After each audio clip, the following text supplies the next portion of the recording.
instrument has to look good so you pick it up, has to sound good so you don't put it back down, and it has to feel good so that you can keep it up as long as you want to. Chris's instruments, it's kind of like buying a nice car if you've never had a nice car before. I got into this doing arch tops, and I like rock, and I like metal, and I like jazz, and I like country. You know, it comes from all the different musics, I guess, that I like to listen to. And so I love making instruments in all of those styles. I've been playing this for almost 10 years now, and yeah, it's definitely become an extension of me. I don't think I ever want to try another guitar. His stuff just really, it speaks, man. You can just hear it. You're like, damn, there's that guitar.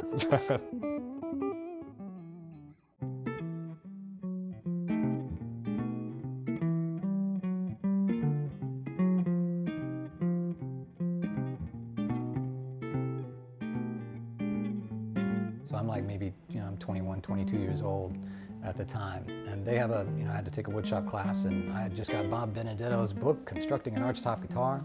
I hit the ground running, and I was in that woodshop every minute, that they would let me. Somebody saw it and said, hey, that's really awesome. It came out pretty good, and somebody saw it and said, here, I'll give you, a couple $1,000 if you make one for me, and that enabled me to buy a few tools. And I had another friend that had a shed in his backyard, so bingo, Forsage Custom Instruments was born.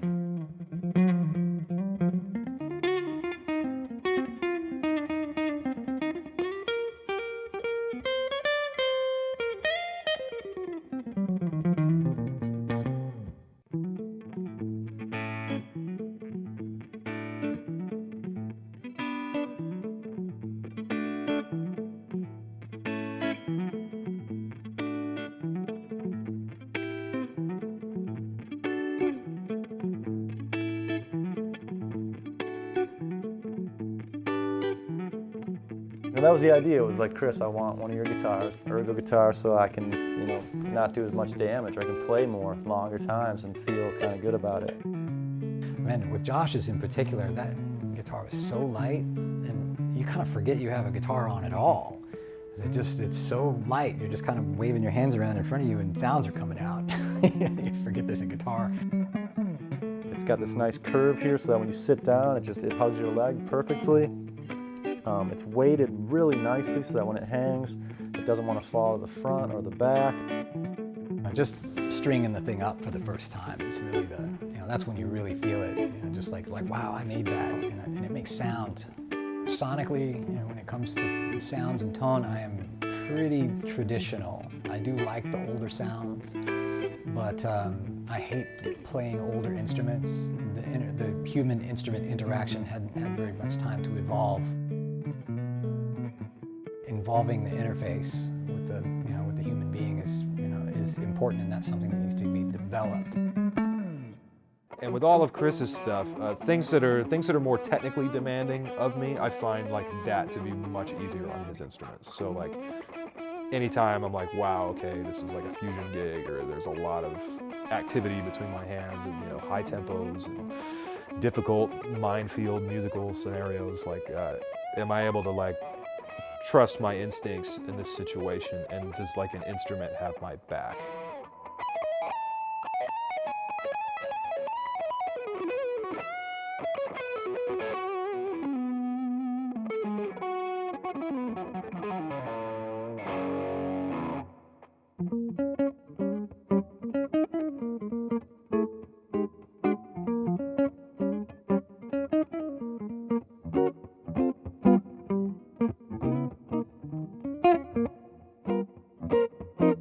The tonal qualities of the guitar just stand out. It's like the ultimate euphoric feeling of musical bliss.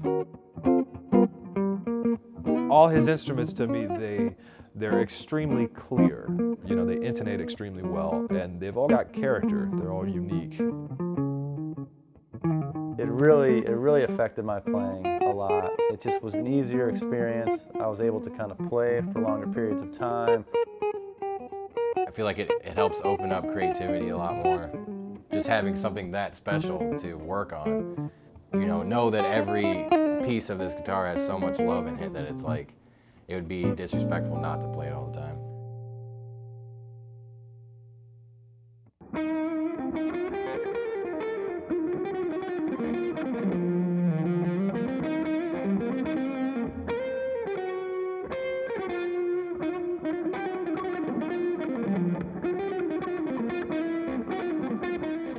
That's something I really enjoy about his instruments. It's like, because I know he can play them just as well as I can.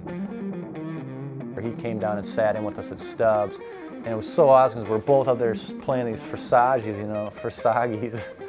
We're both playing these odd-looking guitars, and like, who are these guys? Like, what are those guitars, you know? And he speaks the language. Like, I respect him as a player as well as a builder, and so that helps us communicate. I get really bored doing just one thing. Man, the best sounding Strat in the world's already been made. That's a big part of the fun of it for me, is being able to try something different, try something new, and then pick it up and play it, and and see, well, wow, that sounds exactly like I thought it would, or it sounds nothing like I thought it would. But I want to be known as the guy that does everything and does it well.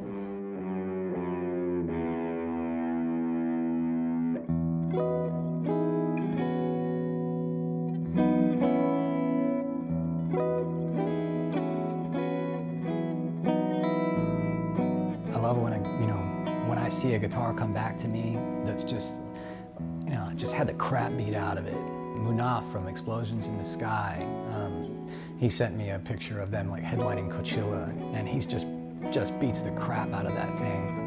That neck's been torn off more times than I can count. The finish is falling apart. It just warms my heart. That and refretting a guitar that I built, that really tells me that somebody's put some hours in on that thing. That's what feels good, almost more than seeing it on a stage. It was like seeing it seeing it here on the workbench and seeing the aftermath, the after effects of what's been done to it in my absence.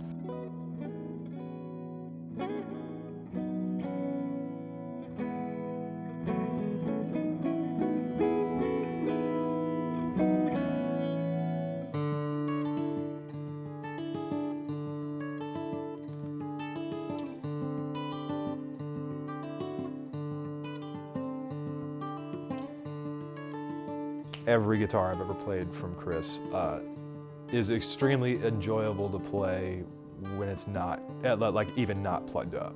Even if it's a solid body electric guitar, it's just, there's something so full and satisfying about it. I love playing this guitar every day. Definitely an astonishing piece of artwork to own and play. And it was like one of the best decisions I've ever made. Yeah, they're works of art. Yeah, you can't really ignore them. They stand out.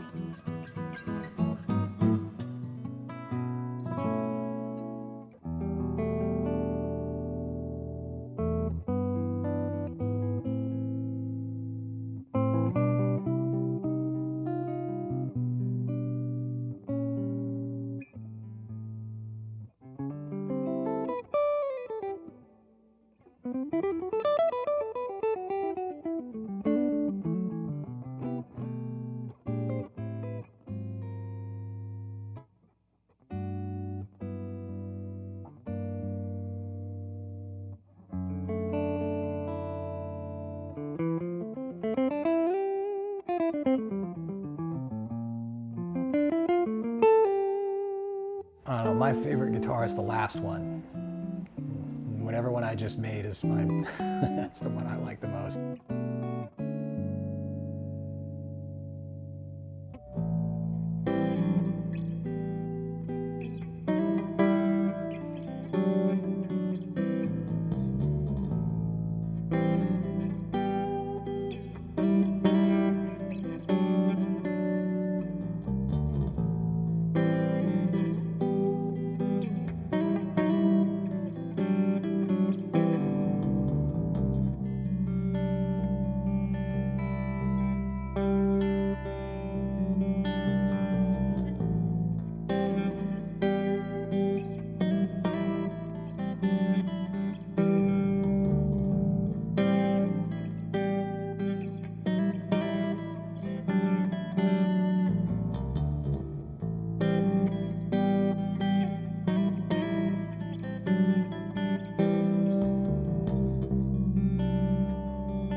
remember being at a party, this guy's party, where there was a bunch of Forshage guitars, Forsage. I still say Forshage, but I guess it's Forsage. Some of my best memories from Chris have really just been hanging out at his shop. We're usually talking about science fiction or just laughing and telling jokes. What does your Forsage give you that your previous guitar did not, or A sense of purpose.